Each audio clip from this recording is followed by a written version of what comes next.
அனைவருக்கும் இனிய மாலை வணக்கம். நேயர்களே, நண்பர்களே, மக்களே, விவாத நேரம் நிகழ்ச்சிக்கு அனைவரும் அன்போடு வரவேற்கிறோம். திராவிட முன்னேற்ற கழகம் ஆட்சி கட்டில் ஏறி 3வது முறையாக வேளாண் நிதிநிலை அறிக்கையை சமர்ப்பித்திருக்கிறது. இது அரசியல் வரலாற்றில் ஒரு புதிய விஷயமாக பார்க்கப்படுகிறது. ஏனென்றால் வேளாண் பட்ஜெட்டுக்கு என்பது தொடர்ந்து தனியாக பட்ஜெட் அறிவிக்க வேண்டும் என்கின்ற ஒரு கோரிக்கை வலுவாக வந்தது. அதன் அடிப்படையில் 2021 சட்டமன்ற தேர்தல் வாக்குறுதியில் நாங்கள் ஆட்சிக்கு வந்தால் வேளாண் பட்ஜெட் என்கின்ற தனி நிதிநிலை அறிக்கையை தாக்கல் செய்வோம் என்கின்ற அடிப்படையில் தேர்தல் வாக்குறுதி கொடுக்கப்பட்டது. அதன் அடிப்படையில் 3வது வேளாண் பட்ஜெட் இன்றைக்கு எம்.ஆர்.கே. பன்னீர்செல்வம் துறை சார்ந்த அமைச்சர் சுமார் 2 மணி நேரத்திற்கு மேலாக பட்ஜெட்டை தாக்கல் செய்தார். பல்வேறு விஷயங்கள் முன்மொழியப்பட்டிருந்தாலும் எதிர்க்கட்சிகள் தங்களுடைய விமர்சனங்களை முன்வைக்கிறார்கள். நாம் இன்றைக்கு விவாத நேரத்தினுடைய தலைப்போடு இந்த நிகழ்ச்சியை துவங்குகிறோம். தமிழக வேளாண் பட்ஜெட்டில் ரூபாய் 42,281 கோடி ரூபாய் ஒதுக்கீடு, பயிர் காப்பீட்டிற்கு ரூபாய் 1,175 கோடியும், பயிர்க்கடனுக்கு ரூபாய் 16,500 கோடியும் ஒதுக்கீடு. உழவர்களை உயிராக நினைக்கும் பட்ஜெட், முதல்வர் ஸ்டாலின் பெருமிதம். விவசாயிகளின் எதிர்பார்ப்பு நிறைவேறவில்லை, எதிர்க்கட்சிகள் குற்றச்சாட்டு. இதற்கு திமுக என்ன பதில் சொல்ல இருக்கிறது என்பது குறித்து இன்றைய விவாத நிகழ்ச்சி பயணிக்க இருக்கிறது. குறிப்பாக நம்ம இந்த பட்ஜெட்டில் ஏகப்பட்ட விஷயங்கள் முன்னறிவிப்பு செய்தாலும் தேர்தல் வாக்குறுதியில் நெல்லுக்கு குவிண்டாலுக்கு 3,000 ரூபாய் வேண்டும் என்கின்ற கோரிக்கை இந்த பட்ஜெட்டில் எதிர்பார்க்கப்பட்டது. அதே போல் கரும்பு கொள்முதலுக்கு 5,000 ரூபாய் டன்னிற்கு தேவை என்கின்ற அடிப்படையில் கோரிக்கை முன்வைக்கப்பட்டது. அதெல்லாம் நிறைவேற்றப்படவில்லை என்கின்ற அடிப்படையில் விவசாயிகள் தங்களுடைய கருத்துக்களை முன்வைத்துக் கொண்டிருக்கிறார்கள். வாருங்கள் விவாதிக்கலாம். இன்றைய அழைப்பாளர்களை அறிமுகம் செய்து வைக்கின்றேன். இணையமொழியாக தன்னை இணைத்துக் கொள்கிறார் அதிமுகவை சேர்ந்த மரியாதைக்குரிய புதுக்கோட்டை கோ. ஸ்ரீனிவாசன் அவர்கள் இணைகிறார். மாலை வணக்கம் சார். வணக்கம். வணக்கம் வணக்கம் சார். அடுத்தபடியாக தமிழக விவசாயிகள் சங்கத்தினுடைய மாநில தலைவர் மரியாதைக்குரிய ராமகவுண்டர் ஐயா அவர்கள் இணைகிறார். அவரை வரவேற்கிறோம். வணக்கம் சார். வணக்கம். அடுத்தபடியாக நம்முடைய அரங்கத்தில் திராவிட முன்னேற்ற கழகத்தினுடைய ஊடக செய்தி தொடர்பாளர் மரியாதைக்குரிய திரு விக்கி அவர்கள் இணைகிறார். வணக்கம். வணக்கம். அடுத்தபடியாக உயர்நீதிமன்ற வழக்கறிஞரும் அரசியல் விமர்சகருமான கரு ஜெயக்கண்ணன் அவர்கள். வணக்கம் ஜெய். வணக்கம். ராமகவுண்டரையா, இந்த நிகழ்ச்சியை உங்களிடமிருந்து ஆரம்பிக்கிறேன். ஒரு விவசாய சங்கத்தினுடைய தலைவராக மட்டுமல்லாமல் ஒரு விவசாயியாக இந்த தாக்கல் செய்யப்பட்டிருக்கிற பட்ஜெட் எப்படி இருக்கிறது, உங்களுடைய கருத்து? விவசாயிகளுடைய வரவேற்பை எதிர்பார்த்துதான் இந்த கோரிக்கையை வைத்து தனி பட்ஜெட் போட சொன்னோம். ஆனா இந்த தனி பட்ஜெட்டில் 2-3% குறிப்பாக பணம் ஒதுக்கி இருக்கிறார்கள். வழக்கமா 15,000 கோடி 12,000 கோடி இப்படி போடக்கூடியதுல 1,000 கோடி சேர்த்து 16,500 கோடி பயிர்க்கடனுக்கு ஒதுக்கி இருக்கிறார்கள். அது மட்டுமில்ல மின்சாரத்துக்கு மானியம் 7,900 கோடி ஒதுக்கிறார்கள். இதுல 50% மின்சார மின் இணைப்புகள் பயன்படுத்தல. விவசாயிகளுக்கு தண்ணீர் இல்லாம குடும்ப பிரச்சனை, கூட்டு இருக்கிற பம்பு செட்டு, இப்படி எல்லாம் பல யாரத்தாலும் 10 லட்சம் பம்பு செட்டுகளுக்கு மேல ஓடுறது இல்ல. அதுக்கும் அரசு மானியங்கள் கொடுத்துட்டு இருக்கு. மின்சாரத்துறைக்கு அந்த உரத்துக்கு மானியம் கொடுத்துட்டு இருக்கார்கள். அது போதுமானதாக இல்லை. நிறைய எதிர்பார்ப்போம். பயிர் காப்பீடுக்கு கொடுத்திருக்கிறது 1,270 கோடிங்கிறது எனக்கு என்னமோ குறைவாக தெரிகிறது. இன்னும் கொஞ்சம் சேர்த்து கொடுத்திருக்கலாம். வட்டி மானியங்கள் கொடுத்திருக்கிறார்கள். அது நேரடியா விவசாயிகளுக்கு போய் சேர்ந்து அந்த வங்கிகளுக்கு போய் சேர்க்கிறது. நெல்லுக்கு கொடுக்கிற மானியங்கிறது மிக குறைவு. இந்த மானியங்கள் பூராவுமே கடந்த காலத்துல பணமாக அவரவர்களுக்கு வழங்கப்பட்டது, வங்கியிலே வழங்கப்பட்டது. இப்போது அந்த பணம் எல்லாம் வழங்காம உற்பத்தி மூலதனம் அந்த பொருட்களா கொடுக்குறாங்க, இன்புட்ஸ். இந்த இன்புட்ஸ் எல்லாம் பூராவுமே தரமற்ற பொருட்களா வருது. இத இப்ப வாங்குறதுக்கு யாருமே வேளாண்மை துறை, தோட்டக்கலைத்துறை, பட்டு வளர்ச்சித்துறை, மீன் வளர்ச்சி துறை பகுதிகளில் போக மறுக்கிறார்கள். காரணம், இப்ப பணமாக கொடுக்காத காரணத்தினால் மானியம் வாங்குறதுக்கே மக்கள் முன்வர மாட்டேன்றாங்க. விலை எதிர்பார்த்தோம், பால் விலை எதிர்பார்த்தோம், கரும்பு விலை எதிர்பார்த்தோம், நெல் விலை எதிர்பார்த்தோம். ஆனா கரும்புக்கு கொடுத்திருக்கிறது 15 ரூபாய் மட்டுமே உயர்வு. அவர்களுடைய ஆதரவு விலையில, மத்திய அரசு விலையில ஒன்னும் சொல்லல. 195 ரூபாயோட 15 ரூபாய் சேர்த்து 215 ரூபாய் ஒரு டன்னுக்கு கேட்க சொல்லி இருக்கிறார்கள். நாங்கள் வெட்டுக்கூலி முழுவதுமே ஆலை அரசு ஏற்றுக்கொள்ளும் என்று எதிர்பார்த்தோம். நெல்லுக்கு 30 ரூபாய் ஒரு கிலோவுக்கு எதிர்பார்த்தோம். ஆனா அதை பத்தி இல்ல. பால் மிகப்பெரிய மாடு வளர்ப்பது, பால் கறப்பது சிரமம், இதுக்கு எதிர்பார்த்தோம். ஆனா ஒட்டுமொத்த விவசாயிகள் இந்தியாவில விவசாய விளை பொருளை அடிமையாக விவசாயிகளை இன்னமும் நடத்தி கொண்டிருக்கிறார்கள். கிராமங்களுக்கு விவசாயிகளுக்கு சுதந்திரம் கிடைத்ததாக தெரியவில்லை. இன்றைய உலகத்துல கணக்கெடுத்தீங்கன்னா 800 கோடி மக்கள் இருக்கிறோம். 170க்கும் மேற்பட்ட நாடுகள்ல உணவு பஞ்சம், பணம் கட்டுக்கட்டா வச்சிருக்காங்க, உணவு இல்ல. எந்த விலைக்கும் உணவு வாங்கறதுக்கு தயார். ஆனா அரசுகள் ஏற்றுமதி செய்ய மறுக்கிறது. குறிப்பா உங்களுக்கே தெரியும், சிலோன்ல போன வருஷம் என்ன நிலைமை ஏற்பட்டுச்சு. இப்ப ஆப்கானிஸ்தான், பாகிஸ்தான் போன்ற இந்த மாதிரி 160 நாடுகளுக்கு மேல் உணவு பஞ்சம். இப்ப மாலுக்கு போறீங்க, விமான நிலையம் போறீங்க, 15 மடங்கு விலை உயர்வு. 10 ரூபாய்க்கு இங்க வாங்குற தண்ணீரை 150 ரூபாய்க்கு வாங்குறீங்க. அந்த மாலையும் விமான நிலையத்தில் விற்கிறதா உலக தர கட்டுப்பாடு, அதுதான் விலை நிர்ணயம். ஆனா 15 மடங்கு குறைவான விலைக்கு விவசாயிகள் கிட்ட வாங்கி அவர்கள் கட்டுப்படியாக நஷ்டத்துக்கு தன்னுடைய விவசாயத்தை செய்து கொண்டிருக்கிறார்கள். இந்த நஷ்டத்தை ஈடுகட்டுவதற்கு அரசாங்கம் உற்பத்தி மானியம் கொடுக்கிறது. விவசாயிகள் விளைபொருளுக்கு விலை வேண்டும்ன்றதுதான் கேட்டு போராடிட்டு இருக்கோம். ஆனா விலையே கொடுக்காம மானியம் கொடுக்கிறோம்னு சொல்றாங்க. இந்த மானியத்தால் விவசாயிகளை காப்பாற்ற முடியல. கடன் வாங்கி விவசாயம் பண்றான். கிராமப்புறங்களை பொறுத்த வரைக்கும் ஒரு விவசாயி நிலத்துல விவசாயம் பண்ணிட்டு பக்க நிலம் கரம்பா இருந்தா அவனை கேவலம் பேசுவார்கள்.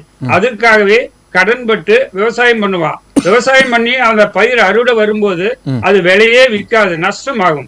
அந்த நஷ்டத்தை அரசு ஈடுகட்டாதனால அந்த விவசாயி தற்கொலை செஞ்சுக்கிறான். தொடர்ந்து தற்கொலை ஒவ்வொரு ஆண்டும் நடந்து கொண்டேதான் இருக்கிறது. இதற்கு காரணம் அவனுக்கு கட்டுப்படியாக விலைதான் காரணம். ஆகவே அந்த கட்டுப்படியாக விலை வேண்டும் என்றுதான் விவசாயிகள் போராடி கொண்டிருக்கிறோம்.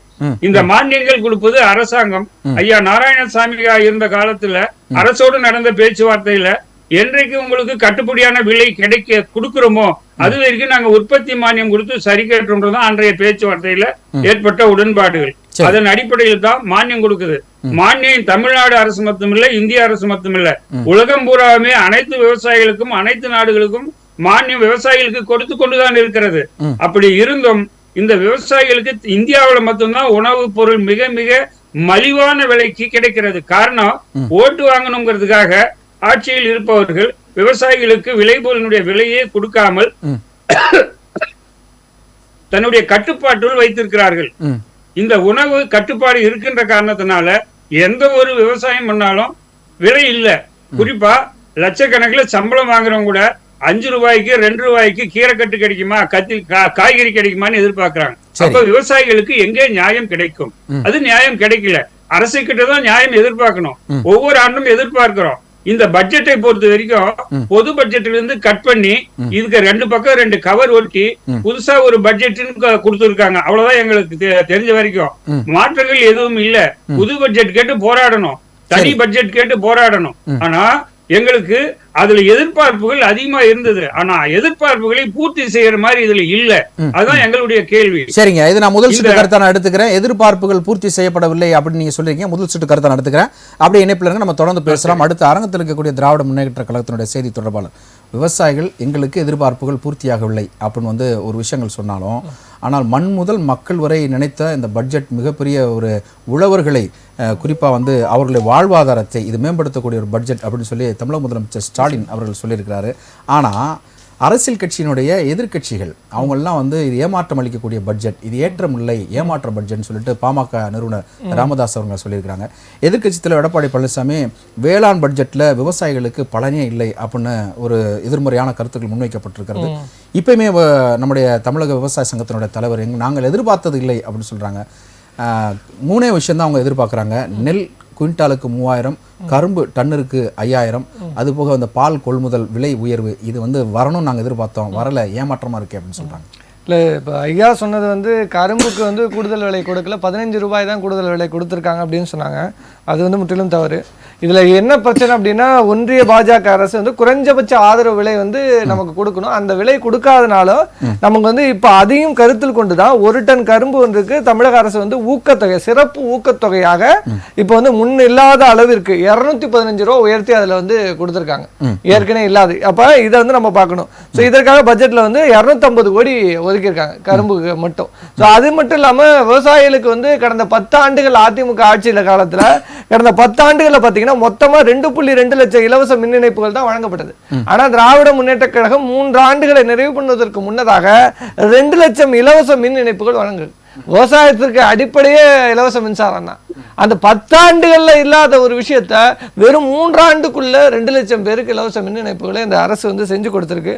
ஸோ அது மட்டும் இல்லாம இளைஞர்களுக்கு பட்டதாரி இளைஞர்களுக்கு ஊக்குவிக்கிற வகையில் வந்து 268 வேளாண் பட்டதாரிகள் தேர்வு செய்யப்பட்டு தலா 1 லட்சம் மானியம் வழங்கப்பட்டிருக்கு. ஸோ இதுவும் வந்து இந்த பட்ஜெட்டில் வந்து முக்கியமாக பார்க்கணும். அதே போல் வந்து 2020-21 நிதியாண்டில் 2,76,000 இருந்த பருத்தி சாகுபடி திராவிட முன்னேற்ற கழக ஆட்சிக்கு வந்த பிறகு 2022-23 காலாண்டில் 4,27,000 ஏக்கராக அதிகரித்து பருத்தி உற்பத்தி வந்து 2,42,000 பேல்களிலிருந்து 3,19,000 பேல்களாக அதிகரித்திருக்கு. அப்போ நீங்கள் பருத்தி உற்பத்தியில், நானே டெல்டா மாவட்டத்தை சார்ந்தவன், ஏன்னா முதல்லலாம் முன்னு நட்டுக்கிட்டு இருந்தாங்க. இப்போ பருத்தி தான்.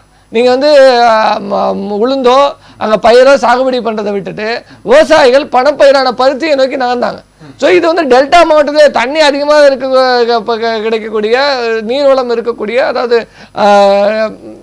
நிலத்தடி நீர் இருக்கக்கூடிய பகுதிகளிலே நீங்கள் வந்து பருத்தி விவசாயத்தை நோக்கி நகர்ந்தாங்க. ஸோ அதனுடைய இதுதான் இந்த டேட்டா நம்ம பார்க்கணும். அப்போ இந்த அரசை பொறுத்த வரைக்கும் இந்த வேளாண் பட்ஜெட்டில் வந்து போன்ற ஆண்டு தனி பட்ஜெட்டாக ஒதுக்கியது, இந்த ஆண்டும் தனி பட்ஜெட்டாக அதில் சிறப்பு கவனங்கள் எடுத்தப்பட்டிருக்கு.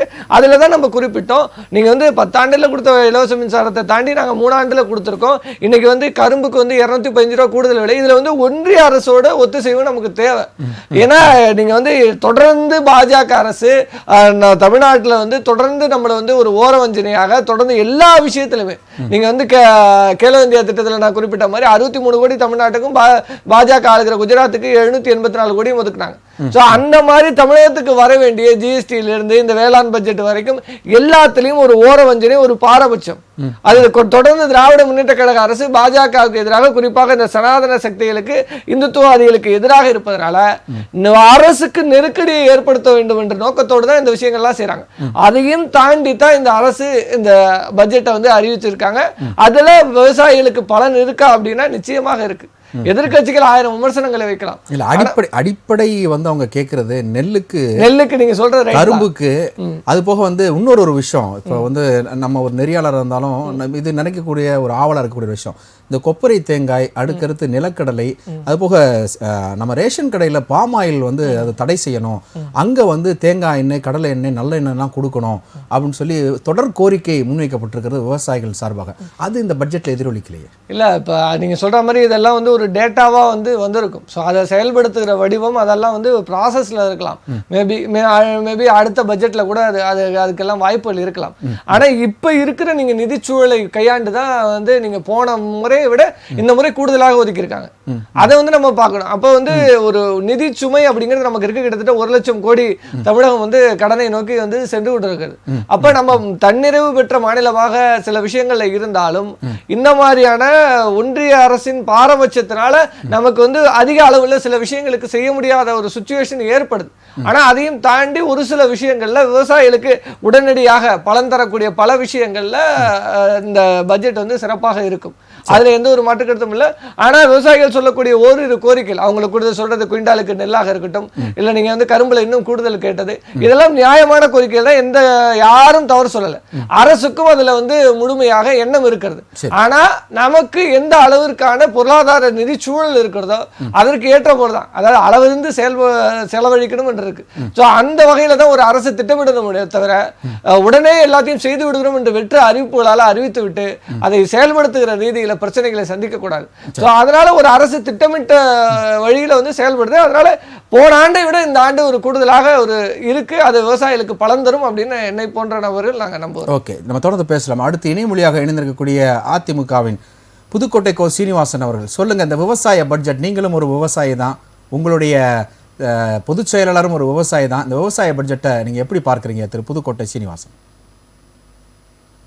அனைவருக்கும் வணக்கம். அதாவதுங்க, உழவனை உயிராக நினைக்கின்ற அரசாக இந்த அரசு மீண்டும் மீண்டும் உழவர்களை ஏமாற்றுகிறது.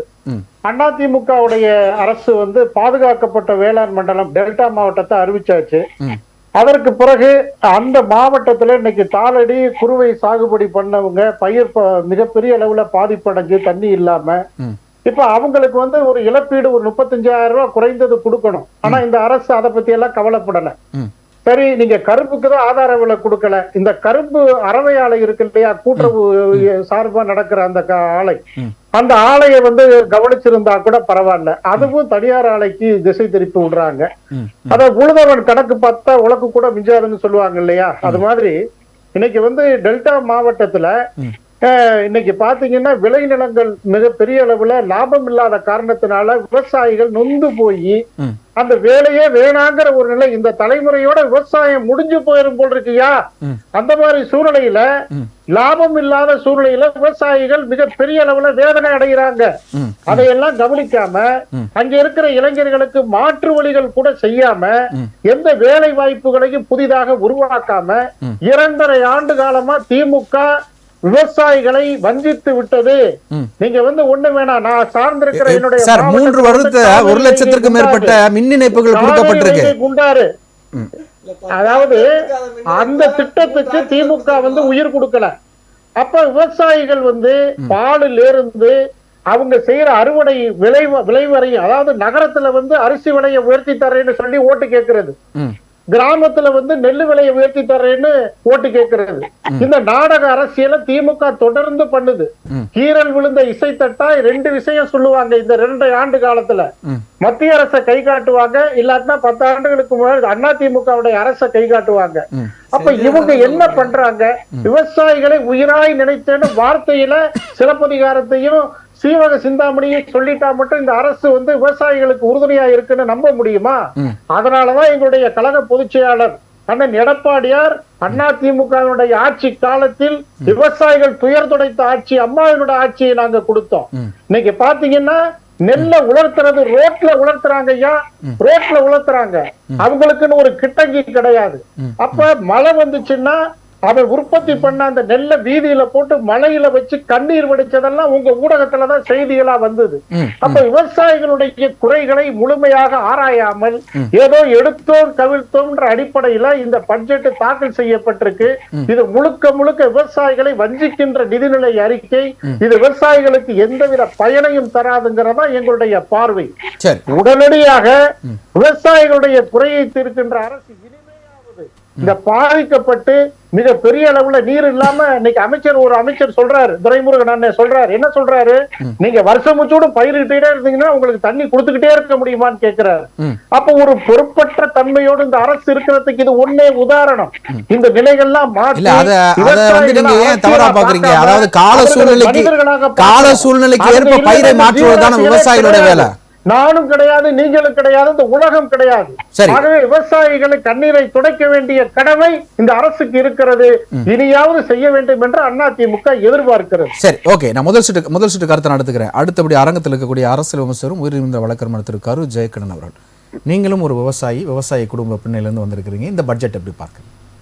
உழுதுண்டு வாழ்வாரை வாழ்வார், மற்றவர் தொழுதுண்டு பின் செல்வர் என்ற திருவள்ளுவரின் வார்த்தைக்கேற்ப இந்த வேளாண் பட்ஜெட் வந்து சிறப்போடு வடிவமைப்பு. அதாவது கடந்த 3 ஆண்டுகளாக தனியாக விவசாயிகளுக்குன்னு ஒரு பட்ஜெட் அறிவிச்சிருக்கிறதே ஒரு சிறப்பான விஷயம் தான். இன்னொன்று, பட்ஜெட்டில் சொல்லப்பட்டிருக்க விஷயங்கள் அடுத்தடுத்து நம்ம விக்கி சொன்ன மாதிரி அடுத்து வரக்கூடிய பட்ஜெட்லேயும் அறிவிப்பாங்க. தொடர் நிகழ்ச்சி இது.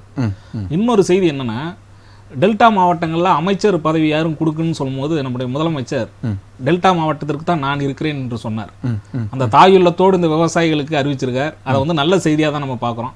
இருக்கின்ற குறைபாடுகளை நம்ம விவசாய சங்க தலைவர் சொன்ன மாதிரி தொடர்ந்து அதுல இருந்து இருக்கக்கூடிய, அதாவது விவசாயிகள்கிட்ட கருத்து கேட்டு அடுத்தடுத்து கொடுக்கக்கூடிய நம்முடைய திட்டங்களை கொடுத்தா நல்லா இருக்கும். இன்னொன்று, நீங்க சொன்ன மாதிரி கரும்பு விவசாயமா இருக்கட்டும், இந்த கொப்பரை தேங்காய் இது போன்றதெல்லாம் வந்து பார்த்தீங்கன்னா பண்டிகை காலங்களில் தொடர்ச்சியான ஒரு பிரச்சனைகளை சந்திச்சுக்கிட்டே இருக்காங்க. இதற்கெல்லாம் ஒரு அதாவது சாதாரண காலகட்டங்களிலே ஒரு முடிவு வேணும். கரும்புக்கு வந்து குறிப்பிட்ட ஒரு இது இருக்கு. அதே மாதிரி பார்த்தீங்கன்னா மழைக்காலங்களில் நெல் வீணாக போகிற ஒரு கிடங்குகள் அமைக்காத ஒரு சூழலாக இருக்கு. இதுக்கெல்லாம் ஒரு உட்கூறு திட்டங்களை சிறப்பாக வடிவமைக்க வேண்டும். இன்னொரு செய்தி என்னன்னா, விவசாயிகள் சந்திக்கக்கூடிய மிகப்பெரிய பிரச்சனை ஒண்ணு வெள்ள நிவாரணம், அதாவது வெள்ளத்தால பாதிச்சு நிவாரணம் தேடி நிக்கிறாங்க. அடுத்து வறட்சி. ரெண்டுமே பாத்தீங்கன்னா எதிரெதிர் அதிகமா வந்துருது, இல்லைன்னா தண்ணீரே வரல. இந்த சூழல்ல இருக்கும்போது அவங்களுக்கான எந்த திட்டங்களையும், அதாவது வேளாண் பட்ஜெட்ல மட்டும்தான் நம்ம நிறைவேற்ற முடியும். நீர் அதிகமா போகும்போது அனைத்து பயிர்களுமே அந்த பயிர் காப்பீடு அப்ப அவசியமா இருக்கு. அடுத்து பயிர்கள் எல்லாம் வீணா போகும்போது வறட்சி நிவாரணம் தேவைப்படுது. பயிர் காப்பீடுக்கு அதாவது இந்த வட்டம் வந்து 1775 கோடி ரூபாய் ஒதுக்கீடு செய்யப்பட்டிருக்கிறது. பயிர் கடன் வந்து 16,500 கோடி ரூபாய் ஒதுக்கீடு செய்யப்பட்டிருக்கிறது. அதுதான் இந்த மாதிரியான திட்டங்களை வந்து முழுமையா விவசாயிகளுக்கு போய் சேருதாங்கிறத கண்காணிப்பு குழுக்கள் அமைக்க வேண்டும். விவசாயிகள் சங்கத்தோட கேள்வி திமுக அறிவிச்சாலும் அங்க இருக்கக்கூடிய அரசு இயந்திரங்கள் சரியா வேலை பார்க்கல. அது மாதிரி இடைத்தரகர்கள் வந்து பாத்தீங்கன்னா எந்த உலகத்திலே பாருங்கன்னா தொடர்ந்து வெற்றிகரமாக செயல்படக்கூடிய ஒரு தொழில், ஆனா உற்பத்தி செய்யறவன் நஷ்டப்படுறான். இது மிகப்பெரிய முரண்பாடு. விவசாயிகளுக்கு மட்டும்தான் இந்த நிலை. இடைத்தரகர்களுடைய அந்த செயல்பாடு அண்ணன் அவர் தெளிவாக சொன்னாரு. யாரு முடிவு பண்றாங்கிற அந்த இடத்துல விவசாயிகள் இல்லாம இருக்காங்க. விவசாயிகள் விற்பனையாளர்களை, இப்போ உழவர் சந்தைய கலைஞர் அவர் கொண்டு வந்து விவசாயிகளுக்கு விற்பனை செய்ய தெரியலன்னு கூட ஒரு குற்றச்சாட்டுலாம் வந்தது. விவசாயிகளுக்கு என்ன தெரியும்னா விவசாயம் தான் தெரியும். அதை கொண்டு போய் விற்பனை பண்ணி அதை பெரிய அளவுல அதை மார்க்கெட்டிங் பண்ணக்கூடிய திறமை அவங்களுக்கு கிடையாது. இந்த சூழலில் விவசாயிகளுடைய விளைபொருட்களை சரியான ஒரு அந்த முறையாக அரசே அதை கவனிக்கணுங்கிறது தான் நம்முடைய கோரிக்கையாக இருக்குது. இன்னொரு செய்தியும், தமிழ்நாடு அரசு என்பது விவசாயத்தை மட்டுமே சார்ந்திருக்கிறது. இன்னொன்று, அந்த வேளாண் பட்ஜெட்டில் இவ்வளவு பெரிய தொகையை கொடுத்தது பெரிய விஷயம் இல்லை. அடுத்தடுத்து விவசாயிகளுக்கு கொண்டு போய் சேர்க்கணும். வரக்கூடிய முன்னெச்சரிக்கையாக இருக்கக்கூடிய இப்போ இந்த காலகட்டத்தில் ஒரு அமைச்சர் ஒரு சொன்னது எப்படி நான் எடுத்துக்கிறேன்னா, இந்த தண்ணீரை பயன்படுத்துறது நீங்கள் சொன்ன மாதிரி மாற்று பயிர்களை, நெல் விவசாயம்னா நெல்லை மட்டும் பார்க்கறது இல்லை, பணப்பயிர்களை கொண்டு வரலாம், ஊடு பயிர்கள் இது மாதிரி கொண்டு வர்றது செய்தியாக தான் வைக்கணும். இன்னொன்று, விவசாயிகளுடைய இது வெறும் இப்போ நெல் விவசாயம்னா நெல் விவசாயத்தை மட்டுமே பார்க்கும்போது தொடர்ச்சி அதற்கான நஷ்டம் வருது. கரும்பு விவசாயத்தை கொண்டு போகும்போது அது தொடர்ச்சி ஒருத்தர் பயிர்கிட்ட அதே மாதிரி தொடர்ச்சியாக போகும்போது உங்களுக்கு உற்பத்தி அதிகமாகுது. தேவைக்கு மேலே கொண்டு போகும்போது அதோடைய பயிருடைய அந்த விற்பனை இப்போ செய்யும்போது அதுக்கான இது குறைஞ்சிருது. விவசாயிகள் தொடர்ந்து சந்திக்கக்கூடிய ஒரே ஒரு பிரச்சனை என்னன்னா, ஒவ்வொரு காலகட்டத்திலும் இவங்க நினைச்ச அந்த ஊடு பொருள்களுக்கு, அதாவது உற்பத்தி பொருட்களை தாண்டி விவசாயம் நஷ்டம் அடைகிறாங்க. அதனால தான் அந்த தற்கொலைகள் போன்ற செய்திகள்லாம் அடிக்கடி வருது. நான் குறிப்பிட்டு சொல்ல வேண்டியது என்னன்னா, இந்த பட்ஜெட்டுடைய திட்டங்களை சிறப்பு கூறு திட்டமாக விவசாய அமைச்சர் அவருடைய பார்வையில் மட்டும் இல்லாமல் மாவட்டந்தோறும் இருக்கக்கூடிய விவசாய குழுக்களை ஒருங்கிணைத்து தொடர்ந்து இது பயன்பாட்டோடு இருக்க வேண்டும்ங்கிறதான் பட்ஜெட்டுக்கான திட்டங்கள். அதாவது அறிவிச்சதோடு போயிட முடியாது. நிச்சயமா அந்த மாதிரி பண்ணாதான் இது முழுமையான பலன் அடையும். விவசாயிகள் சரியா இருந்தா மட்டுமே ஒரு நாடு முன்னேறுங்கிறது எல்லாரும் தெரிஞ்ச விஷயம் தான். நம்முடைய இங்க கடந்த பல ஆண்டுகளா விவசாயம் ஒரு சரியான முறையில் இல்லை. பல அந்த விவசாயத்துடைய பாதிப்புகளை அதிகமான பல்லாயிரக்கணக்கான விவசாயிகள் இறந்த செய்திகள்லாம் பார்க்குறோம். இனி ஒரு விவசாயி இறந்து விடக்கூடாது என்றால் இந்த விவசாய பட்ஜெட்டை முழுமையாக ஒரு சிறப்பான ஒரு உட்கூறு திட்டமாக செயல்படுத்த வேண்டும் என்பதை அரசுக்கு மட்டுமல்லாமல் மற்ற அதிகாரிகளுக்கு நம்ம கோரிக்கையாக வைக்கிறோம். கண்டிப்பா கண்டிப்பா.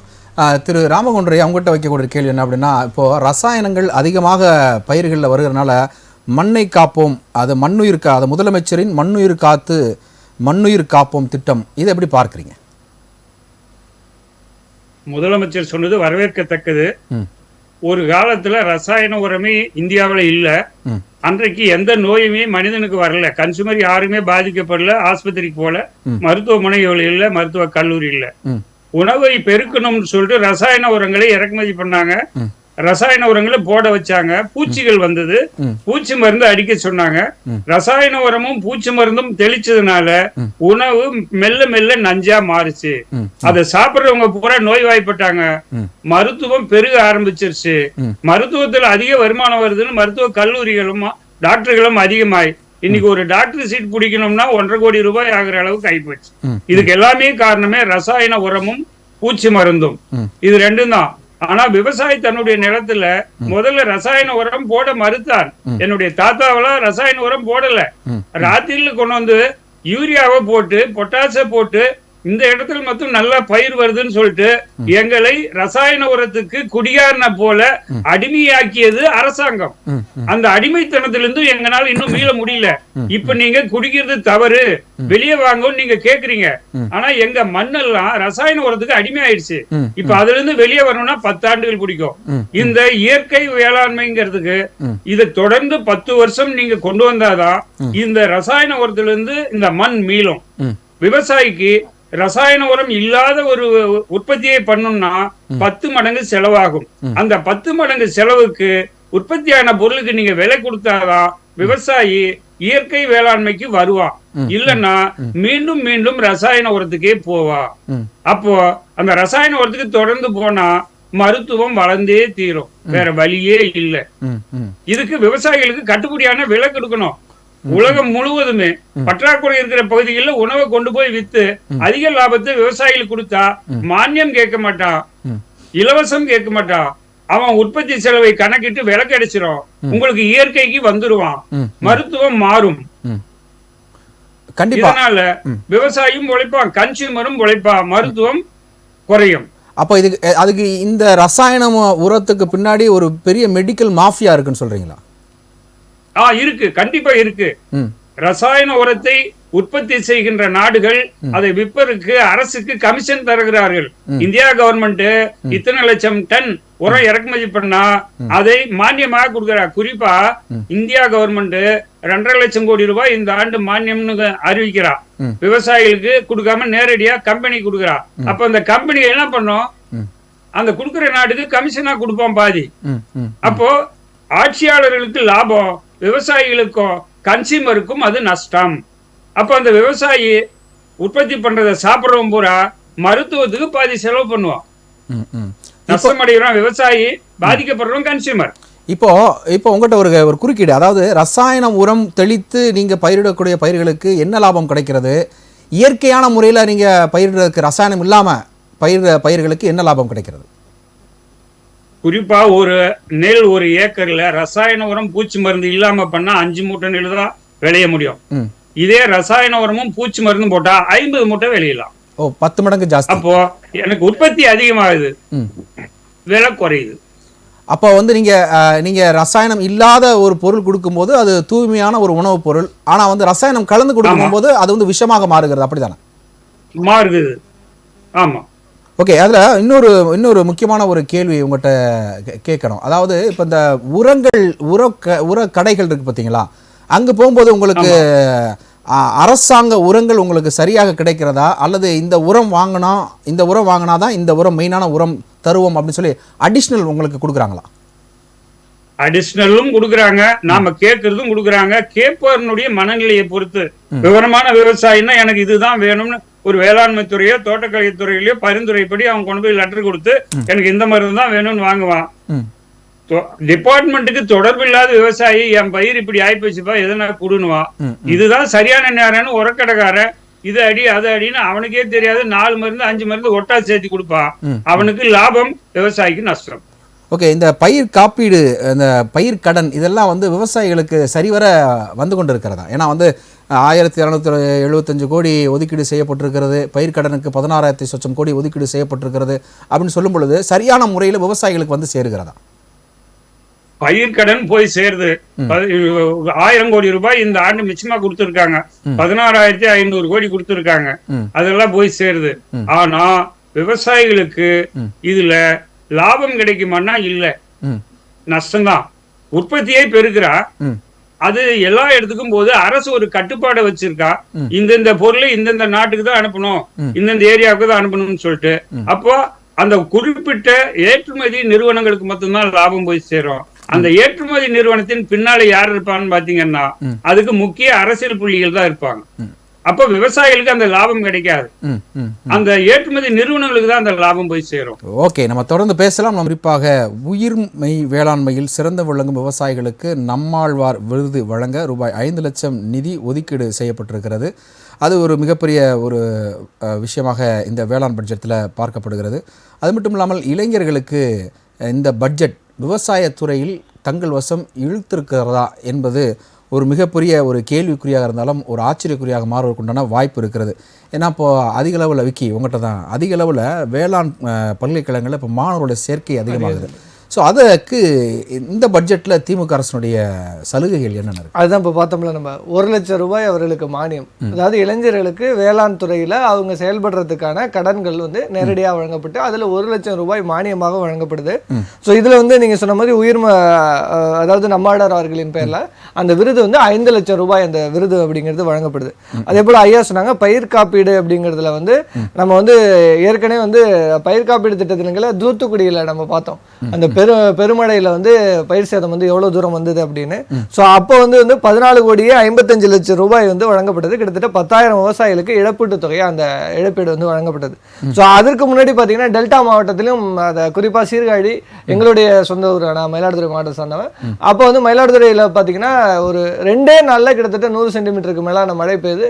ஒரு பயிர்கள் வந்து எல்லாமும் மூழ்கிட்டு. ஸோ அப்போ 2 தினங்களுக்கு 2வது தினமே முதல்வர் அவர்கள் நேரடியாக சீர்காழிக்கு வருகிறார், பயிர் சேதங்களை பார்க்கிறார், மக்களுக்கு தேவையான நிவாரண உதவிகளை செய்துவிட்டு மாவட்டத்தை விட்டு வெளியில போல அனைத்து குடும்ப அட்டைதாரர்களுக்கும் 1000 ரூபாய் அப்படின்னு அறிவிச்சார். ஸோ அப்போ அது வந்து நேரடியாக அந்த ஸ்பாட்ல களத்துல வந்து இறங்கி நின்றார். அண்ணன் சொன்னது போல டெல்டா மாவட்டத்துக்கு அமைச்சர் எந்த பிரதிநிதியும் இல்லை அப்படின்னு சொல்லும் போது நானே டெல்டா மாவட்டத்துக்காரன் தான், அதனால நான் தான் உங்களுடைய ரெப்ரசன்டேட்டிவ் அப்படின்னு சொல்றாருன்னா அது என்ன, ஏன்னா இன்னை வரைக்கும் நான் வந்து மயிலாடுதுறை பக்கத்துல திருவாரூர் மாவட்டம் எங்களுடைய மாவட்டத்தை போலதான். ஸோ அப்ப எந்த அளவுக்கு டெல்டா மாவட்டத்தின் மீது முதல்வர் அவர்கள் அக்கறை கொண்டிருக்கிறாருன்னா 2வது தினமே அங்க வந்துட்டார். அதே 3வது ஒரு வாரம் கழிச்சு எடப்பாடி பழனிசாமி வருகிறார். விவசாயிகள் இறங்கி வயல்ல அந்த அழுகி போன பயிர்களை பிடுங்கி வைத்துக் கொண்டு ரோட்ல நிக்கிறாங்க. அவர் பாட்டு கார்ல போயிட்டு இருந்தார். இந்த ஃபுட்டேஜ் எல்லாம் வீடியோக்கள்ல வந்தது. அப்ப நான் ஒரு விவசாயின்னு கழுத்துல துண்டை போட்டுட்டு நான் வந்து இறங்கி வயல்ல நின்று போட்டோ எடுத்துட்டா மட்டும் பத்தாது, அந்த விவசாயிகளுக்கான விஷயங்களை செய்து கொடுத்திருக்க வேண்டும். அப்ப அது நான் ஒரு விவசாயின்னு என்ன அடையாளப்படுத்திக்கிறாரே தவிர ஒன்றிய அரசு எந்த அளவுக்கு செஞ்சிருக்கு. கடந்த ஆண்டுல வந்து 2 லட்சம் கோடி 2.2 லட்சம் கோடி 22,000 ஒதுக்கீடு செய்த பயிர் காப்பீடை இப்ப வந்து குறைச்சிக்கிட்டே இருக்காங்க. 2 ஆண்டா நீங்க வந்து நிதியமைச்சர் அவர்கள் நிர்மலா சீதாராமன் அவர்கள் வெளியிட்டும் போது அந்த நீங்க வந்து தொடர்ந்து ஒன்றிய அரசு அந்த பயிர் காப்பீடு எல்லாம் குறைச்சிக்கிட்டே வருது. சோ இது வந்து விவசாயிகளுக்கு பெரும் சிக்கலை ஏற்படுத்தும். சோ அந்த மாதிரி நம்ம வந்து பார்க்கணும், இழப்பீடை வந்து சரியா கொடுக்கணும். சோ அந்த இழப்பீடுகளை இந்த அரசு சிறப்பாக கையாண்டு இருக்கிறது. அதே போல இன்சூரன்ஸ் வந்து விவசாயிகளுக்கு கிடைத்திருக்குன்னா ஐயாவை கேட்டா தெரியும். இன்சூரன்ஸ் சரியா எல்லாருக்கும் வந்து அந்த இழப்பீடு தொகை வந்து கிடைக்கப்பட்டு தான் இருக்கு. அதே போல மானிய விலையில வந்து அவர்களுக்கான இந்த விவசாய பொருட்கள் வந்து நீங்க வந்து அதுல வந்து மருந்துகள்ல இருந்து அனைத்தும் வந்து மானிய விலையில வந்து போன ஆண்டுல இருந்து வழங்குது. அதனாலதான் நம்ம சொன்னோம் கடந்த அதிமுக ஆட்சி காலத்தை விட இந்த 2022-23 காலாண்டுல நெல் உற்பத்தி வந்து அதிகம் அப்படின்னு சொன்னோம். அதே போல பருத்தியும் வந்து அதிகம் எப்படின்னா இந்த விஷயம் தான். அதே போல நீங்க வந்து உளுந்து பயிருக்கு வந்து விவசாயிகளை மீண்டும், அதாவது பலரும் வந்து பணப்பயிர் பருத்தியை நோக்கி நகர்ந்ததுனால உளுந்து பயிர் வந்து நிறைய பேர் விதைக்கிறதே கிடையாது. ஜனவரில அடுத்த பிறகு உளுந்து பயிர் தான் வரைப்பாங்க. ஆனா இப்ப உளுந்து பயிர் வரைக்கிறத நிப்பாட்டிட்டு அடுத்த ஒரு 2 மாதம் கழித்து எல்லாம் பயிருக்கு போறாங்க. இப்பயே என்ன பண்ணுவாங்கன்னா, நான் டெல்டா மாவட்டத்தில் இருக்கிறனால சொல்றேன், விவசாய நிலங்கள் இல்லாத நபர்கள் கூட என்ன பண்ணுவாங்கன்னா, எனக்கு 1 ஏக்கர் நான் வந்து சத்திக்கு எடுத்துக்கிறேன், பயிர் போட பருத்தி போட போறேன் அப்படின்னு. என்னன்னா ஒரு குடும்பத்துல 4-5 பேர் சேர்ந்து அந்த பருத்தியை பார்த்துப்பாங்க. ஆட்கள் மெயினா தேவை பருத்திக்கு. அதனால அவங்க பார்த்துக்கிட்டு அதுல குவிண்டாலுக்கு நல்ல ரேட்டு போன தடவை 65-68 ரூபா தாண்டி போயிட்டு இருந்தது அப்ப கிலோவுக்கு. அப்ப அதனால பருத்தியை நோக்கி நகரும் போது அரசு ஒரு விஷயத்தை செய்து குறிப்பா வந்து நீங்க வந்து உளுந்து பயிர் விவசாயிகளுக்கு வந்து விவசாயம் செய்யும் போது அதுல வந்து உங்களுக்கு வந்து மானியம் வழங்குறோம் நேரடியாக அப்படின்னு சொல்லி அதுக்கும் வந்து விஷயங்களை செய்து கொடுத்திருக்கிறது. இது வந்து நான் 2022-23 காலாண்டுல நடந்த விஷயங்களை சொல்றேன். இப்ப அந்த விஷயங்களை எல்லாம் கருத்தில் கொண்டுதான் இந்த பட்ஜெட்ல பல விஷயங்களை வந்து முன்னெடுத்திருக்கிறோம். நீங்க வந்து ஒன்றிய அரசின் ஒத்திசைவும் நமக்கு தேவை.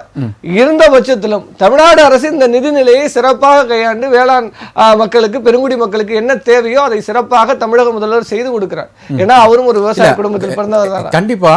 ஆனா தேவைகளை விட்டு ஒரு தொலைநோக்கு திட்டத்திற்குண்டான அறிவிப்புகளாக தானே இருக்கு. இப்போ நீங்கள் தஞ்சை டெல்டாவில் நம்ம என்ன சொல்கிறோம், நேற்று பட்ஜெட் பார்த்தோம். பட்ஜெட்டில் என்ன சொன்னாங்க, தஞ்சையில் சிப்காட் கொண்டு வரோன்னு சொல்கிறாங்க.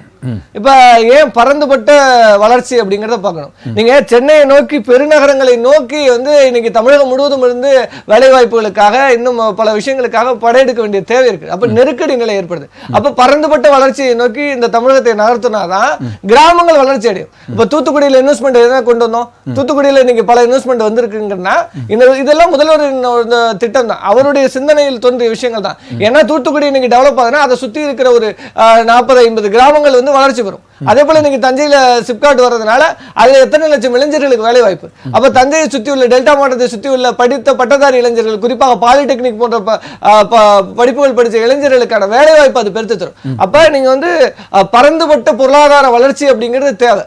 சோ அதை நோக்கி தான் நம்ம நகர்த்துறோமே தவிர விவசாயம் மெயினா இருக்கிற பட்சத்திலும் நீங்க பறந்துபட்ட வளர்ச்சிங்கிறதுனால அதிலையும் கான்சென்ட்ரேஷன் பண்ண வேண்டியதா இருக்கு. இதுல நம்ம எவ்வளவு தூரம் நம்ம விவசாயத்துக்கு முக்கியத்துவம் கொடுக்கிறோமோ அதே போல ஏன்னா நாடு வளர்ந்து கொண்டு இருக்கிறது, டெக்னாலஜியில இன்னும் இன்ஃப்ராஸ்ட்ரக்சர்ல நம்ம எந்த அளவுக்கு சென்றுட்டு இருக்கோம் அப்படிங்கிறத பாக்குறோம். அதே போல ஜிடிபியில வந்து தமிழ்நாடு எந்த அளவுக்கு வந்து கான்ட்ரிபியூட் பண்ணிட்டு இருக்கோம் நம்ம ஜிஎஸ்டில அப்படிங்கறதெல்லாம் பார்த்துட்டு இருக்கோம். அப்ப விவசாயத்திற்கு என்ன தேவையோ அந்த விஷயங்களை செய்து கொடுக்கிறோம். ஆனா விவசாயிகளுக்கு இன்னும் கோரிக்கைகள் இருக்கு. குறிப்பாக நெல் உற்பத்தியிலையும் சரி, நம்ம குவிண்டால் விலையும் சரி, நீங்க வந்து சர்க்கரை ஆலைகள்ல நிலுவைத் தொகை இருந்ததுனால பல பிரச்சனைகள் இருந்தது கடந்த காலத்துல. அந்த பிரச்சனைகள் ஒண்ணா சரி செய்யப்பட்டு வந்துட்டு இருக்கு. குறிப்பாக எங்களுடைய மயிலாடுதுறையிலே சர்க்கரை ஆலை வந்து ஒரு ஆலை வந்து ரொம்ப ஆண்டுகளாக இயங்காம இருந்தது. சோ அதை மீண்டும் இயக்குவதற்கு இப்போ வந்து அதற்கான திட்டங்கள்லாம் ஒதுக்கீடு செய்யப்பட்டிருக்கு. அப்ப அதெல்லாம் நம்ம பார்க்கணும். ரைட். அதுல இன்னொரு முக்கியமான ஒரு கேள்வி எழுகிறது என்ன அப்படின்னா, அதிமுக காலகட்டத்தில் மேட்டூர்ல இருந்து தண்ணி திறந்து விடும்போது கடைமடை வரை பாய்ந்திருக்கிறது. எல்லா ஏரி குளங்கள் கண்மாய்கள்லாம் தூர்வாரப்பட்டுச்சு. ஆனா இந்த முறை அது சரியாக பண்ணல, அதனாலதான் பயிர்கள் கருகிருச்சு. இப்ப இதை வந்து ஐயா அவர்களுக்கு தெளிவா தெரியும். ஏன்னா கடந்த காலத்துல குடிமராமத்து நாயகன் எடப்பாடி அவர்களுக்கு போட்டுட்டு ஊர்ல இருக்கிற குளம் வாய்க்கால் எல்லாத்துலயும் வெட்டி மண்ணை ஏத்தி இவங்க பண்ண அட்டுழியும் எல்லாருக்கும் தெரியும். ஏன்னா ஒரு குளத்தையும் விடுறது கிடையாது. உடனே பர்மிட்ட போடுறது மண் அல்லு அங்க மண் குளத்துல தண்ணி இருந்தா நீங்க வண்டல் மண்ணுக்கு கீழே அள்ளிட்டு போனா எப்படி தண்ணி தேங்கும்? சோ இந்த விஷயத்த குடிமராமத்து நாயகன் ஒரு டைட்டில போட்டுட்டு ஊர்ல உள்ள அத்தனை அதிமுக காரரும் இந்த வேலையை பார்த்தாங்க. ஆனா இன்றைக்கு ஐயா கொள்ளையடிச்சாங்க. ஆமா நடந்தது. குடிமராமத்து நாயகனா எல்லாருக்குமே கேட்டா சொல்லிட்டு போயிடும். ஏன்னா ஒரு ஊராட்சியிலும் இந்த விஷயங்கள் நடந்தது. ஏன்னா நான் இன்னைக்கு ஐயாவுக்கு ஏன் இந்த விஷயத்த சொல்றேன்னா, இன்னைக்கு விவசாயிகள் நேரடியாக இப்ப வாய்க்கா வெட்டு நடந்துட்டு இருக்கு. போன ஆண்டுல வாய்க்கா வெட்டுகள் எல்லாம் வெடிச்சு முடிச்சு சி கிளாஸ் வாய்க்கா எல்லாம் வெட்டாங்க. விவசாய பிரதிநிதிகளின் மேற்பார்வையில அது எல்லாம் நடந்தது. நீங்க நேரடியாக வந்து பிடபிள்யூடி இன்ஜினியர் வருவாரு, விவசாய பிரதிநிதிகள் அந்த குழுவுல இருப்பாங்க. அது மாண்புமிகு எங்களது விவசாயத்துறை அமைச்சர் அண்ணன் எம்ஆர்கே அவர்கள் வந்து நேரடியாக இந்த விஷயத்தை சொன்னார்கள். ஏன்னா விவசாய பிரதிநிதிகள் அந்த குழுவில் இருக்கணும். அந்த வாய்க்கா சி சேனல் வாய்க்காவா பி சேனல் வாய்க்காவா கரெக்டா அந்த வாய்க்கா வெட்டி முடிச்சிருக்கா என்று ட்ரோன் ஷாட். நீங்க அதிமுக குடிமராமத்துன்னு சொன்னோமா, அப்ப எடுத்த ஃபுட்டேஜ் ட்ரோன் ஷாட் எல்லாம் ஒண்ணுமே கிடையாது. இப்போ ஒரு வாய்க்கா எந்த அளவுக்கு வெட்டி இருக்கிறது ட்ரோன்ல எடுப்பாங்க. ட்ரோன் ஃபுட்டேஜ் எடுத்து தான் பிடபிள்யூடி பில் வரைக்கும் போகுது. ஏன்னா இதுல நான் நேரடியாக பார்க்கிற பட்சத்துல சொல்றேன், ஒரு மாவட்டத்தில் இருக்கிறதுனால சொல்றேன். அப்ப நேரடியாக விவசாய பிரதிநிதிகள் அதுல தொடர்புல இருக்காங்க. ஏமாற்ற முடியாது. சொல்லுங்க திரு சீனிவாசன், அதாவது குடிமராமத்து நாயகன் அப்படின்னு நீங்க சொன்னீங்க. ஆனா இருக்கிற ஏரி குளம் கண்மாயில இருக்க மண்ணை வண்டல் மண்ணை கூட விடல. அதிமுக காரங்க கூறு போட்டு அதை வித்துட்டாங்க. இதுல இவ தண்ணி எப்படி தேங்கும் அப்படின்ற ஒரு குற்றச்சாட்டு முன்வைக்கப்படுகிறது. இது அரசியலுக்காக தம்பி பேசுறாரு. அதாவதுங்க குடிமராமத்துன்றது உண்மையிலே இவ்வளவு டேட்டா பேஸ் கொடுத்திருக்கிறாரு. நீங்க டெல்டா மாவட்டத்துடைய விவசாயிகள் கடைமடை விவசாயிகள்கிட்ட போய் குடிமராமத்தை பத்தி இன்ன வரையும் புகழ்றாங்க. ஏதோ கார்ல போனாரு, புகைப்படம் எடுத்துட்டாரு, ஒரே ஒரு நாத்தை எடுத்து வச்சுட்டு போஸ் கொடுத்தாரு. இதெல்லாம் அரசியலுக்காக அவங்க பேசுறாங்க. அதாவது உண்மையான வளர்ச்சியை அண்ணன் எடப்பாடியார் முதலமைச்சராக இருக்கிறப்ப அதை வந்து முன்மொழிஞ்சாங்க. என்ன, அதாவது புதுவாழ்வு திட்டம் மூலமா, அதாவது கிராமத்துல இருக்கிற விவசாயிகள் பாதிப்படைய கூடாதுங்கிற அடிப்படையில கால்நடைகள் அவங்களுக்கு கொடுத்து அவங்களுக்கு ஒரு தன்னம்பிக்கை வர்றதுக்கான திட்டமும் எங்களுடைய புதுவாழ்வு திட்டம் மூலமா அண்ணன் எடப்பாடியார் காலத்துல அதெல்லாம் நடைமுறையில இருந்தது. எந்த விவசாயிக்கும் அதாவது பிரச்சனைகளே இல்லாத அளவுக்கு ஓரளவு சமாளிச்சு மத்திய அரசு உதவி இருந்தாலும் இல்லாவிட்டாலும் அத ஏழை எளிய மக்கள் விவசாயிகளை வந்து கண்ணாக பார்த்த அரசு அண்ணன் எடப்பாடியாருடைய அரசு. அது மட்டும் இல்ல, அதாவது விவசாயிகளுக்கு உரம் கொடுக்கறதுல இருந்து ரெண்டாவது இன்றைக்கு காவேரி பிரச்சனை, இவங்களுடைய கூட்டணி சர்க்கார் அங்க இருக்குது. இப்ப காவேரி நீர் மேகதாது, இது எல்லா விஷயங்கள்லையும் அன்னைக்கு 8 வழிச்சாலைக்கு குரல் கொடுத்தவங்க, அதற்கு பிறகு பல்வேறு விவசாயிகளுக்கு இந்த அரசு எதிராக இருக்கிறதுன்னு எங்க அரசு குறை சொன்னவங்க, இன்னைக்கு அந்த பாட்டு பாடினவங்க எல்லாம் எங்க போனாங்க?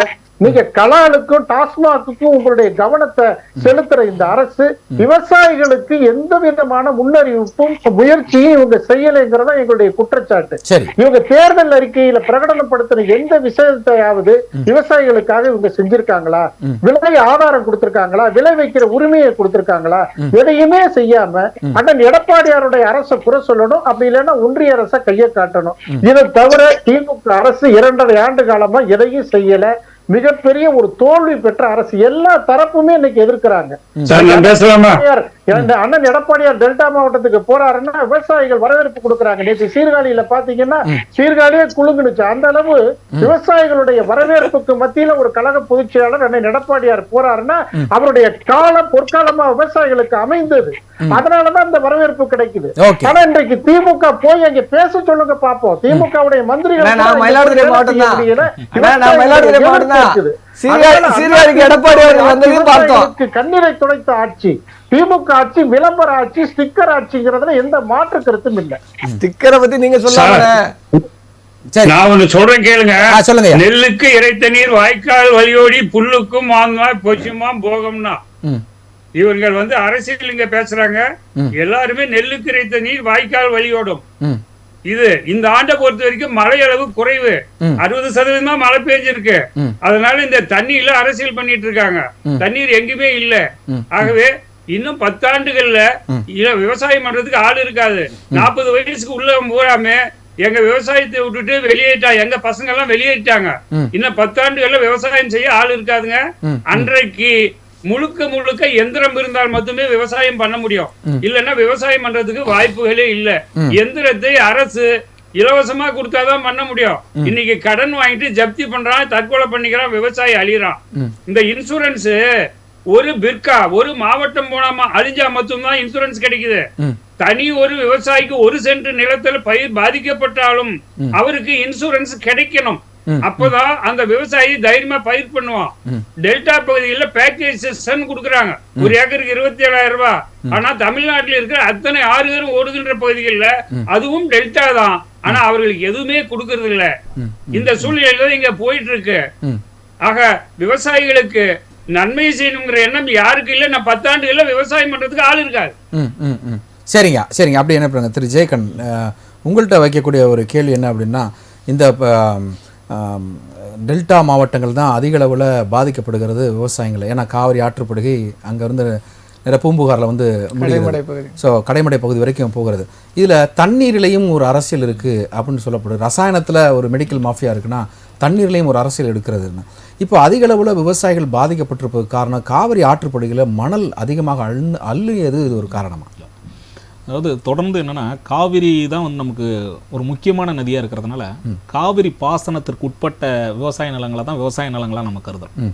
நீங்கள் சொல்லக்கூடிய அந்த காவிரி பாசனம், அதாவது தண்ணீர் அதிக காலமாக இருக்கும்போது அந்த மணலை வந்து தொடர்ந்து அள்ளிக்கிட்டு இருந்தது 2 ஆட்சியிலையுமே. நம்ம எதையுமே சொல்லிட முடியாது. மிகப்பெரிய வந்து பார்த்தீங்கன்னா காவிரி படுகைகளில் மணலை வந்து அடி ஆழம் வரை அந்த அள்ளி அதற்கான அந்த காவிரியுடைய தன்மையை மாற்றின ஒரு சூழல்கள் உண்டு. இதை வந்து சமூக ஆர்வலர்கள்லாம் நிறைய போராடி பார்த்துட்டாங்க. இந்த மணல் திருட்டை குறிப்பாக அண்டை மாநிலங்களுக்கு மணலை கொண்டு போறதை தடுக்கவே முடியல. மணல் திருட்டை தடுக்கக்கூடிய அதிகாரிகளை வந்து லாரி ஏற்றிக் கொள்வது, இது மாதிரியான செய்திகள்லாம் அதிகமாக இருக்கு. குறிப்பா வந்து காவிரி படுகையில், குறிப்பா அந்த கரூர் அது சார்ந்த பகுதிகளில் மணல் திருட்டு அதிகமாக நடக்கும். இது வந்து ஒரு பெரிய நெட்வொர்க்கா இருக்கிறதுனால இந்த காவிரி தண்ணி வரும்போது இதற்கான பாதிப்புகள் அதிகமாக இருக்கு. இன்னொன்னு பார்த்தீங்கன்னா கர்நாடகாவில் வந்து தொடர்ந்து அவன் சொல்றக்கூடிய ஒரு செய்தி என்னன்னா, நம்ம தமிழ்நாட்டை பார்த்துட்டு இவங்க நீர் மேலாண்மை செய்வதே இல்லை, டெல்டா மாவட்டங்களுக்கு மட்டும்தான் வந்து இதற்குடைய நம்ம தண்ணி வந்து அதிகமாக கடலில் போய் கலந்துருது, தண்ணீரை வந்து மழைக்காலங்களில் சரியான முறையில் பயன்படுத்தலைங்கிறாங்க. நான் குறிப்பாக சொல்கிறேன், எங்களுடைய பகுதி, நான் சொந்த ஊர் வந்து பார்த்தீங்கன்னா துறையூர், திருச்சி மாவட்டம். முசிறிக்கில் வந்து காவிரி ஆறு போகுது. சார் அவர் மயிலாடுதுறை சொன்னதுனால அந்த செய்தியாக சொல்கிறேன். எங்களுடைய பகுதி ஒரு 30 கிலோமீட்டர் காவிரி பாசனம் கிடையாது. பல ஏரிகள் இருக்கு. இன்னும் சொல்ல போனா அங்க பாத்தீங்கன்னா வறட்சி நிலவக்கூடிய பகுதியா இருக்கு. இந்த காவிரி பாசனத்தை ஒரு 30 கிலோமீட்டர் கொண்டு வரதுக்கான திட்டங்கள் இதுவரைக்கும் கிடையாது.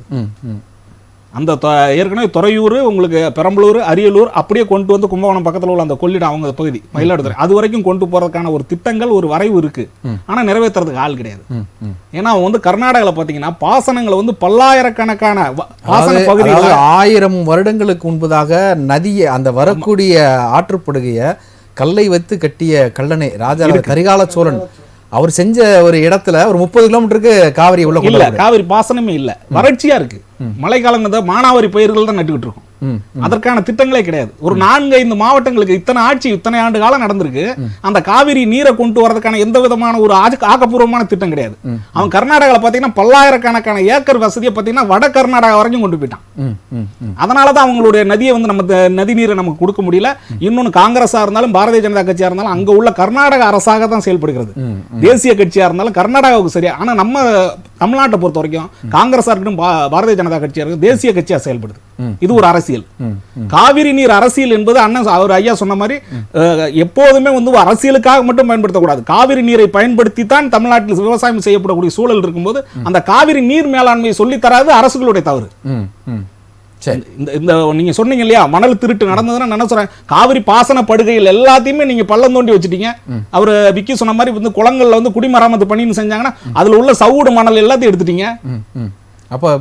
அதாவது என்னன்னா, வரக்கூடிய அரசுகள் வந்து கனிம வளங்களை கொள்ளையடிச்சு அதுல வந்து வளமாக்கக்கூடிய சூழல் விவசாயி எப்படி பாதிக்கப்படுறாங்க.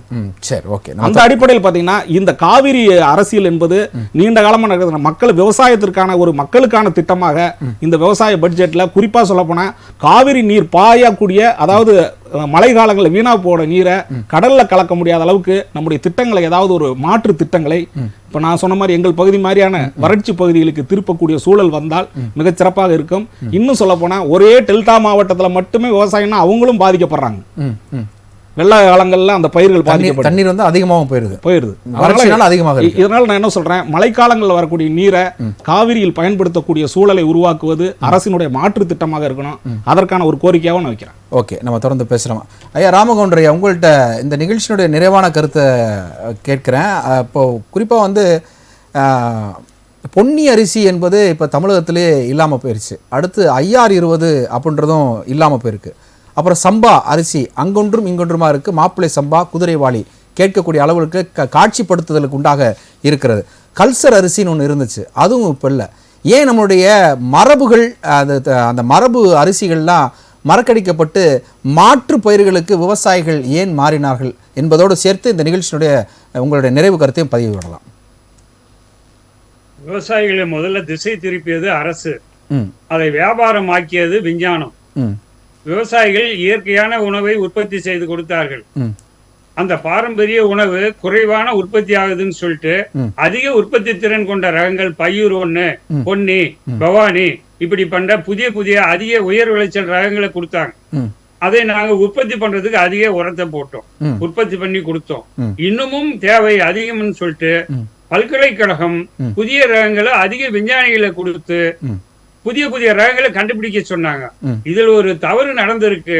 புதிய ரகங்களை அரசு உடனுக்குடன் வெளியிடாத காரணத்தினால் ஒரு ரகங்கள் 5 வருஷம் வெளியிடலன்னா அதை திருப்பி ஒரு வருஷத்துக்கு 2 முறை போட்டு அவன் அதை எப்ப கவர்மெண்ட் ரிலீஸ் பண்ணதோ அது வரைக்கும் அவன் உயிர் கொடுக்கணும். ஒரு பயிர் 6 மாசத்துக்கு அப்புறம் அது முளைப்பு திறன் குறையும். அதுக்குள்ள அந்த விஞ்ஞானி அதை மறுபடியும் போட்டு அந்த தன்மையிலேயே வச்சிருக்கணும். இதுக்காக என்ன பண்றாங்க, கமர்ஷியல் ஆகுது. அப்போ ஆந்திராவிலையும் தெலுங்கானாவிலையும் எங்க இருந்தோ வாயின் வந்து புதிய புதிய ரகங்களை ரிலீஸ் பண்றாங்க. இதெல்லாம் வந்து அரசுக்கு தெரிஞ்சு நடக்குதா தெரியாத நடக்குதான்னு தெரியல. இப்போ அந்த மாதிரி ரகங்கள் மிக மிக சின்ன ரகங்களா கொடுக்குறாங்க. இந்த ரகங்களை பெரும்பாலும் விவசாயிகள் போடுறாங்க. இந்த ரகங்கள்ல நோய் தாக்குதல், பூச்சி தாக்குதல் அதிகமா இருக்கும், தாங்கக்கூடியது, ரொம்ப மென்மையான ரகம். ஆக இந்த ரகத்துக்கு அரசாங்கம் அனுமதியோட போதோ அனுமதி இல்லாம போதோ நிறைய நாட்டுக்குள்ள வந்திருக்கு. வெளி ஸ்டேட்டுக்கு போயிட்டு தமிழ்நாட்டுக்குள்ள வந்திருக்கு. அப்போ அதை போடும்போது அதுல மக்களை தாக்கக்கூடிய நோயை தாங்கக்கூடிய சக்தி அதில் இருக்கு, தாக்கக்கூடிய சக்தியும் இருக்கு. இதை அரசு கண்டுக்கிறது இல்ல. அதனாலதான் இதெல்லாம் நடக்குது. இப்போ இயற்கையாவே அவங்க கண்டுபிடிச்சு கொடுத்த தரமான ரகம் பையூர் 1, பொன்னி, பவானி, இந்த ரகங்கள் 20 வருஷம் 25 வருஷம் 30 வருஷம் புதிய ரகங்களை மாற்று ரகங்கள் கொடுனா கொடுக்க மாட்டேங்கிறாங்க. என்ன அங்க நடக்குதுன்னே தெரியல. இந்த நிலைமை தான் போயிட்டு இருக்கு. ஆனா தரமான ரகங்களை கொடுக்கணும்னு விவசாயிகள் கேட்டுட்டு இருக்கோம். ஆனா கொடுக்கறதுக்கு பல்கலைக்கழகங்கள் தயாரா இல்ல. 25 வருஷம் 30 வருஷத்துக்கான ரகங்களே கொடுக்குறாங்க. உற்பத்தி மானியம் சொல்லிட்டு 10 ஆண்டுகள் வரைக்கும் ஒரு ரகங்களுக்கு அரசு கொடுக்குது. அந்த 10 ஆண்டு ஆனா அந்த ரகத்தை விட்டுறாங்க, புதிய ரகத்துக்கு போறாங்க. விவசாயிகள் எதிர்பார்க்கிற ரகங்கள் பல்கலைக்கழகங்கள் கொடுக்கல.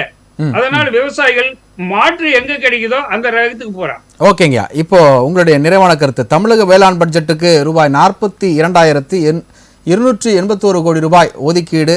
அது மட்டும் இல்லாமல் பயிர்க்கடன் 16,500 ரூபாய் ஒதுக்கீடு. அப்புறம் பயிர் காப்பீடு 1,775 கோடி ஒதுக்கீடு.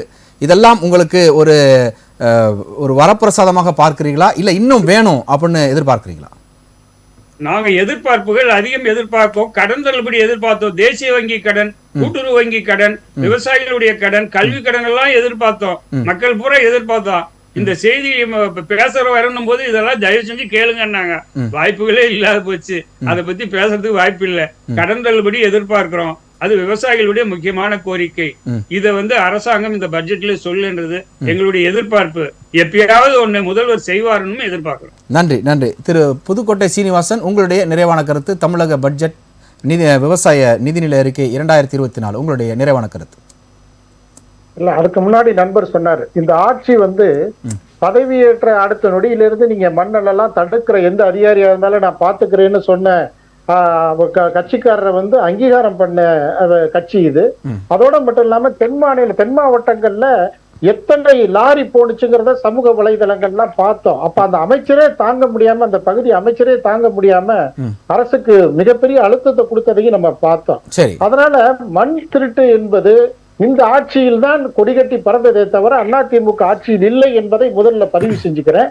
அதற்கு பிறகு இன்றைக்கு விவசாயிகளுக்கு அண்ணன் சொன்ன மாதிரி, விவசாய தோழர் சொன்ன மாதிரி, விவசாயிகளுக்கு எந்த விதமான ஏற்றமும் இல்லாத நிதிநிலை இது கல்வி கடனில் இருந்து பல்வேறு பயிர் கடனையும் விவசாயிகளுக்கு தள்ளுபடி செய்து அவர்களுக்கு உழைப்பதற்கு, விவசாய தொழில் சீராக செய்வதற்கு எந்த விதமான ஒரு ஊன்றுகோலையும் ஒரு தெம்பையும் தராத ஒரு திராணியற்ற திமுக அரசு இந்த நிதிநிலை அறிக்கை என்பது மக்களுக்கு ஏமாற்றம் என்பதை எங்களது கழக பொதுச் செயலாளர் எடப்பாடியாரும் அனைத்து இந்திய அண்ணா திராவிட முன்னேற்ற கழகமும் இதை வன்மையாக இந்த நிதிநிலையை கண்டிக்கின்றோம். ஓகே, திரு ஜெயக்கண்ணன், உங்களுடைய நிறைவான கருத்து. அதாவது விவசாய பட்ஜெட் மிகப்பெரிய ஒரு விவசாயிகளுக்கான வரப்பிரசாதம் தான், அதில் மாற்று கருத்து இல்லை. ஆனால் அறிவித்ததோடு மட்டும் இல்லாமல் நான் ஏற்கனவே சொல்வது போல அதை கண்காணிக்க வேண்டும்.